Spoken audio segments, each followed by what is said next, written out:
반갑습니다. 이상원 교수입니다. 오늘은 데살로니가 전후서 강의 6번째 시간 제4장 디모데의 파송, 디모데를 데살로니가로 파송하는 과정에 나타난 바울의 마음을 추정해 보는 시간입니다. 본문은 데살로니가 전서 2장 17절에서 3장 13절까지 네 가지 소주제로 생각해 보겠는데, 첫째는 성도를 향한 바울의 애정, 둘째는 디모데의 파송, 셋째는 성도의 소식을 듣고 힘을 얻음, 넷째는 성도를 위한 기도와 새로운 주제로의 전환. 이 중에서 오늘은 첫 번째, 두 번째 소주제를 생각해 보겠습니다. 첫 번째 소주제는 2장 17절에서 20절까지에 나타난 성도를 향한 바울의 애정입니다. 바울은 2장 17절부터 20절까지에서 자신이 데살로니가를 떠나게 된 것은 자의에 의한 것이 아니라 타의에 의한 것이었음을 밝히면서 데살로니가 교회 성도들을 향한 자신의 마음을 밝힙니다. 바울의 대적들은 바울 일행이 자신들이 저질러 놓은 악행 때문에 결코 데살로니가로 돌아오지 못할 것이라는 근거 없는 소문을 퍼뜨리고 다녔습니다. 이들은 바울 일행이 다시는 데살로니가에 들어오지 못하도록 자기들이 조치를 취해 놓고는 바울이 제발이 저려서 들어오지 못한다고 중상모략하고 다닌 것입니다. 그러나 바울은 대적들의 주장과는 달리 자신이 데살로니가로 돌아가서 성도들과 재회하기를 얼마나 바라는가를 17절에서 밝힙니다. 형제들아, 우리가 잠시 너희를 떠난 것은 얼굴이요 마음은 아니니 너희 얼굴 보기를 열정으로 더욱 힘썼노라. 여기서 우리는 바울과 실로아너와 디모데를 가리킵니다.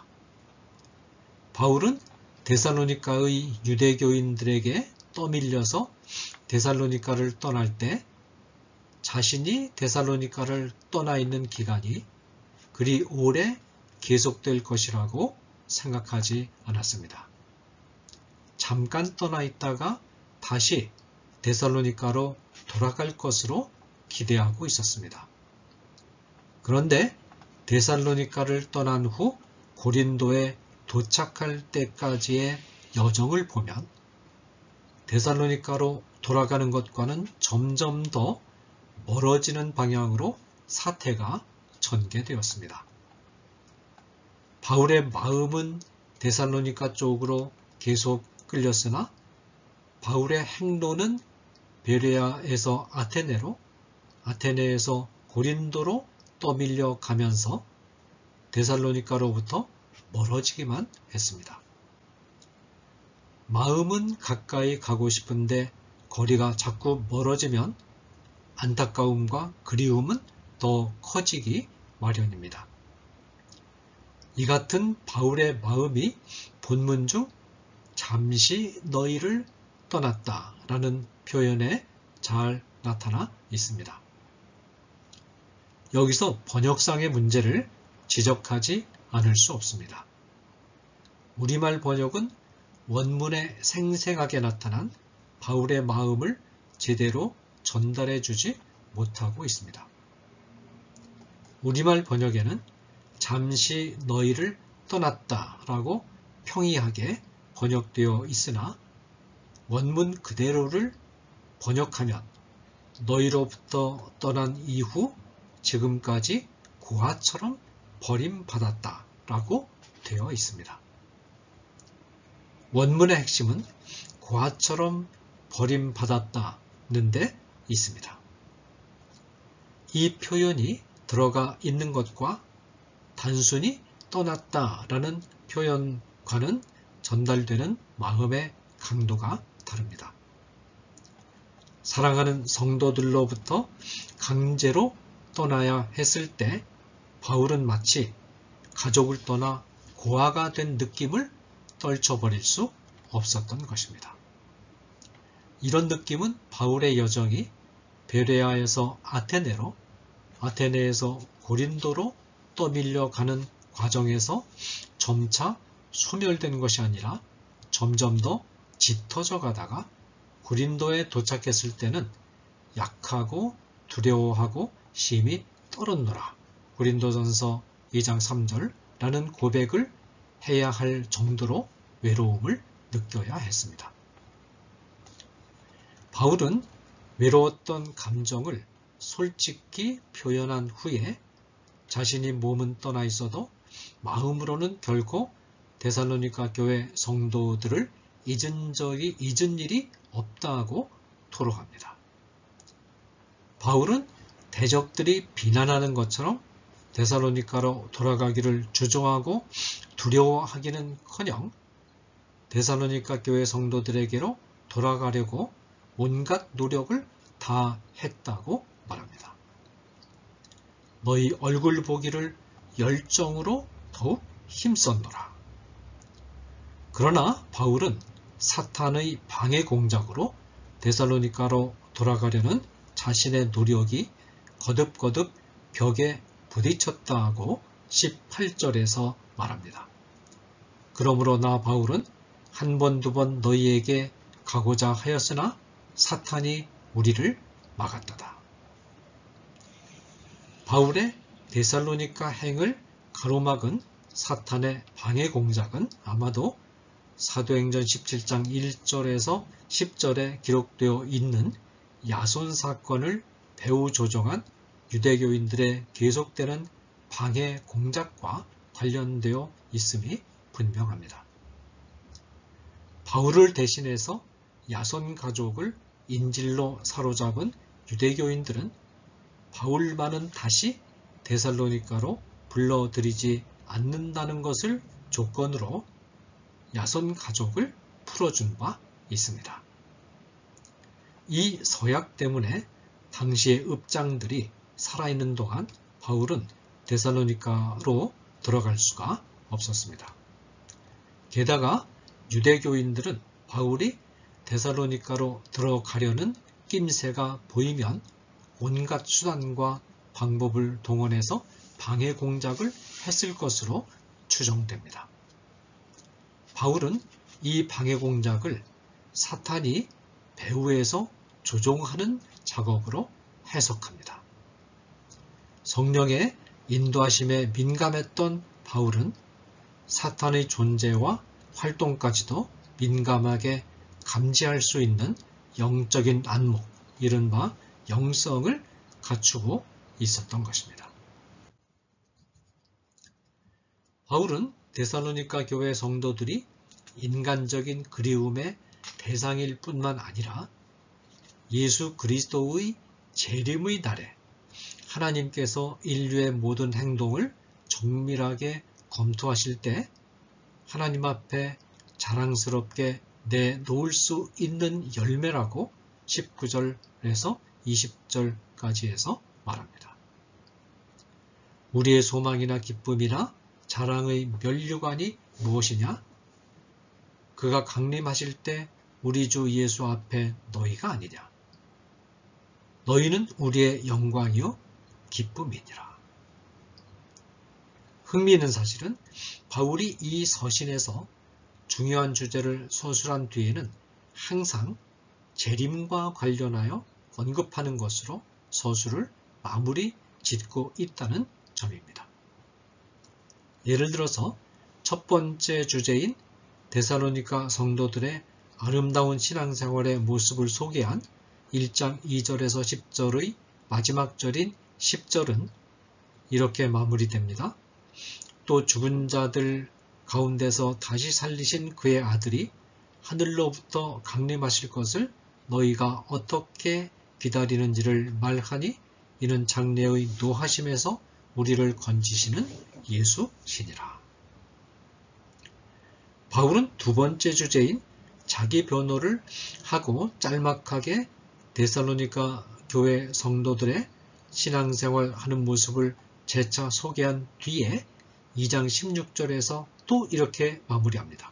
우리가 이방인에게 말하여 구원받게 함을 그들이 금하여 자기 죄를 항상 채움에 노하심이 끝까지 그들에게 임하였느니라. 노하심이 끝까지 그들에게 임하였다라는 표현은 마지막 날에 임할 하나님의 심판을 가리킵니다. 이미 말씀드린 것처럼 데살로니가로 다시 돌아가고 싶어 하는 마음을 다루는 2장 17절, 18절 다음 절인 2장 19절에서 20절도 재림에 대한 언명으로 마무리되고 있고, 새로운 주제를 다루는 3장 1절에서 13절도 13절에서 재림에 대한 언명으로 마무리됩니다. 너희 마음을 굳건하게 하시고 우리 주 예수께서 그의 모든 성도와 함께 강림하실 때에 하나님 우리 아버지 앞에서 거룩함에 흠이 없게 하시기를 원하노라. 이 같은 구도는 바울 자신이 평소에 현실에서 주어진 사역에 충실하면서도 자신이 마지막 날에 주님 앞에 서는 날을 항상 의식하고 있다는 점에 기인하기도 하지만, 데살로니가 교회 성도들 사이에서 재림 문제가 중요한 현안이었기 때문이기도 합니다. 바울 서신들 중에서 재림을 뜻하는 헬라어 파루시아가 제일 먼저 등장하는 것이 또 이 구절이기도 합니다. 자, 그 다음에 두 번째 주제는 이제 3장 1절에서 5절에 있는 디모데의 파송 문제입니다. 바울은 데살로니가 교회 성도들과 재회하기 위해서 데살로니가로 다시 들어가려는 여러 번의 시도가 좌절되자 자신이 직접 데살로니가로 들어가는 것을 포기하고 대안을 마련합니다. 그 대안은 디모데를 데살로니가로 파송하는 것입니다. 3장 1절에 이러므로 우리가 참다 못하여 우리만 아덴에 머물기를 좋게 생각하고, 바울은 데살로니가 교회 성도들과의 관계가 단절되는 것을 내버려 둘 수 없었습니다. 마침내 바울은 우리만 아덴에 머물기를 좋게 여기는 결단을 내립니다. 이 결단은 무엇을 의미할까요? 바울은 베레아를 떠날 때 사태가 긴급해서 혼자 먼저 떠났었습니다. 그 후 아덴에서 체류하는 동안 디모데와 실라가 내려와서 바울과 합류합니다. 디모데와 실라가 바울과 합류했다는 것은 외로웠던 바울이 크게 위로를 받고 힘을 얻었다는 것을 뜻합니다. 그러나 바울은 자신의 오른팔처럼 충직하게 자신의 사역을 도와주는 디모데를 데살로니가로 보내기로 결단합니다. 이 본문에 바울이 아테네에 머물기를 좋게 여겼다는 표현이 등장하는데, 여기서 머문다라는 표현은 외롭게 혼자 홀로 남는다라는 뜻입니다. 좋게 여긴다라는 말은 결심한다는 뜻도 있습니다. 바울은 외롭게 홀로 남을 것을 각오하고 결연하게 디모데를 데살로니가 교회 성도들에게로 보내는 것입니다. 바울은 아테네에서 외로운 투쟁을 해야만 했습니다. 아테네는 복음의 적대적인 세련된 철학자들로 둘러싸여 있었으며 우상 숭배로 물들어 있었습니다. 아테네인들은 복음을 조롱하고 받아들이려고 하지 않았습니다. 이런 어려운 상황에서 디모데와 같은 충직한 동력자와 헤어진다는 것은 심정적으로 쉬운 일이 아니었습니다. 그런데도 바울은 디모데를 데살로니가로 보내기로 결단합니다. 우리 형제 곧 그리스도의 복음을 전하는 하나님의 일꾼인 디모데를 보내노니. 그리고 아테네에는 실라와 자신만 남기로 결정합니다. 바울과 실라가 바울 일행에게는 위험한 지역이 되어버린 데살로니가에 디모데를 보내기로 결정한 데는 여러 가지 이유가 있었던 것으로 추정이 됩니다.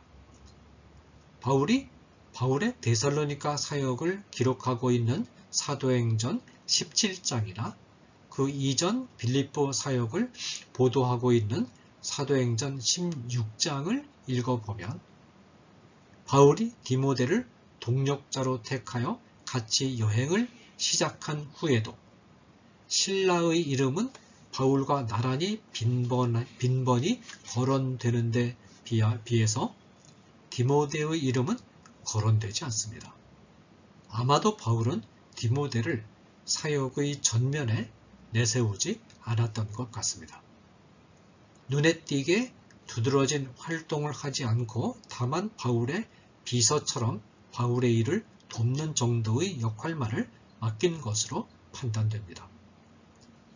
바울과 실라는 빌립보에서 같이 감옥에도 갇히고 했던 것으로 미루어 볼 때 사람들의 눈에 드러난 반면에 디모데는 빌립보에서나 데살로니가에서 사람들의 눈에 크게 드러나지 않은 인물이었음이 분명합니다. 따라서 데살로니가의 대적들도 디모데에 대해서는 별로 주목하지 않았을 것입니다.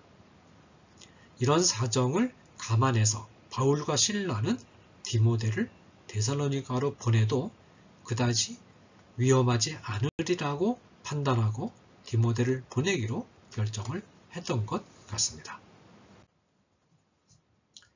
바울이 디모데를 데살로니가로 보낸 목적이 2절 하반절부터 5절까지 서술되어 있습니다.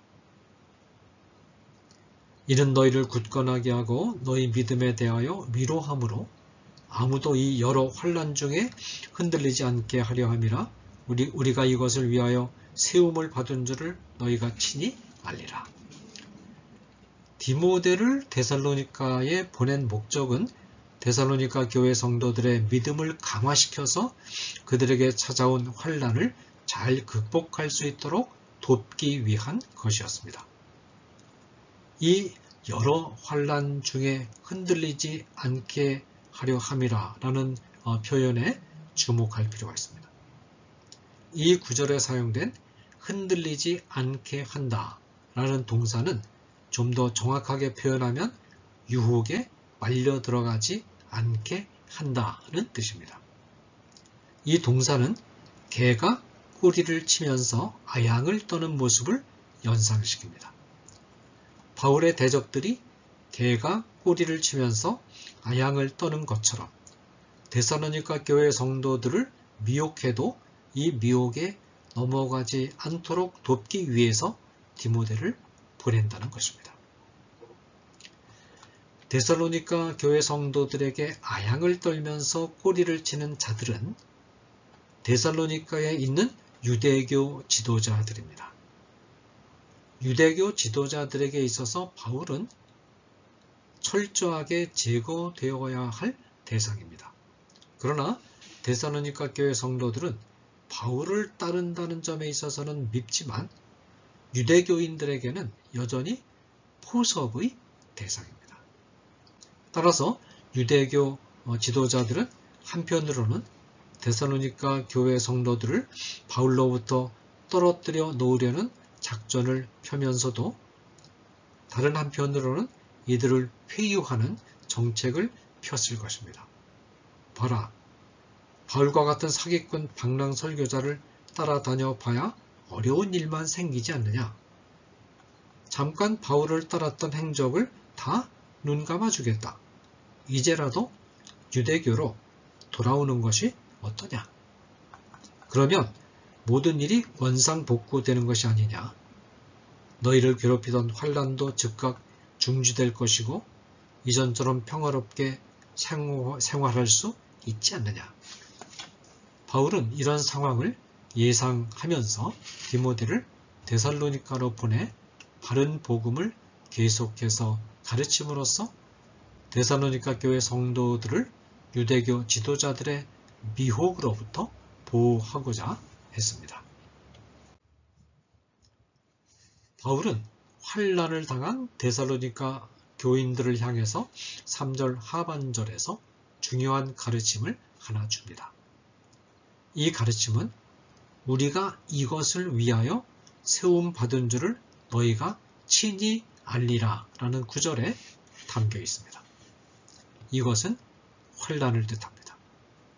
위하여 세우셨다 라는 말은 하나님이 바울을 사도로 세우신 목적은 환난을 받게 하려는 것이다 라는 뜻입니다. 하나님이 환난을 받도록 정하셨기 때문에 환난을 피할 길이 없다는 것이 바울이 말하고자 하는 것입니다. 우리 곧 바울 일행이 환난을 당하는 것이 마땅히 겪어야 할 일로 정해진 수순이었습니다. 그리스도의 사역자들이 환난을 당하는 것은 예정된 수순으로서 주님의 사역자가 되었음을 증명하는 표지입니다.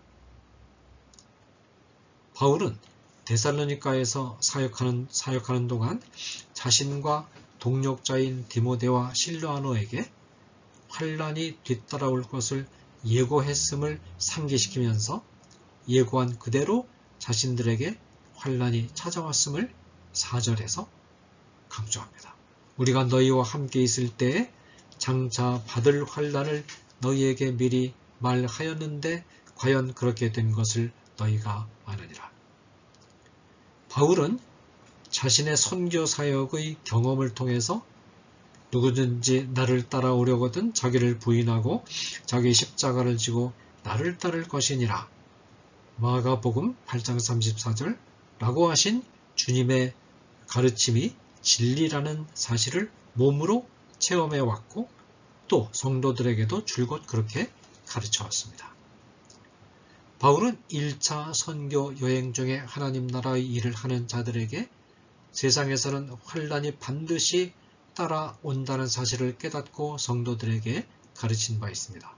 사도행전 14장 22절입니다. 제자들의 마음을 굳게 하여 이 믿음에 머물러 있으라 권하고 또 우리가 하나님 나라에 들어가려면 많은 환난을 겪어야 할 것이라 하고 바울은 5절에서 데살로니가 교회 성도들의 믿음의 상태를 파악하고 이들이 사탄의 유혹에 미혹되지 않도록 돕고 또한 자신이 데살로니가에서 했던 사역이 헛되지 않도록 하기 위해서 디모데를 보낸다는 사실을 재차 밝히는 것으로 디모데 파송의 이유에 대한 서술을 마무리합니다. 이러므로 나도 참다 못하여 너희 믿음을 알기 위해서 그를 보내었노니 이는 혹 시험하는 자가 너희를 시험하여 우리 수고를 헛되게 할까 함이니. 네, 감사합니다.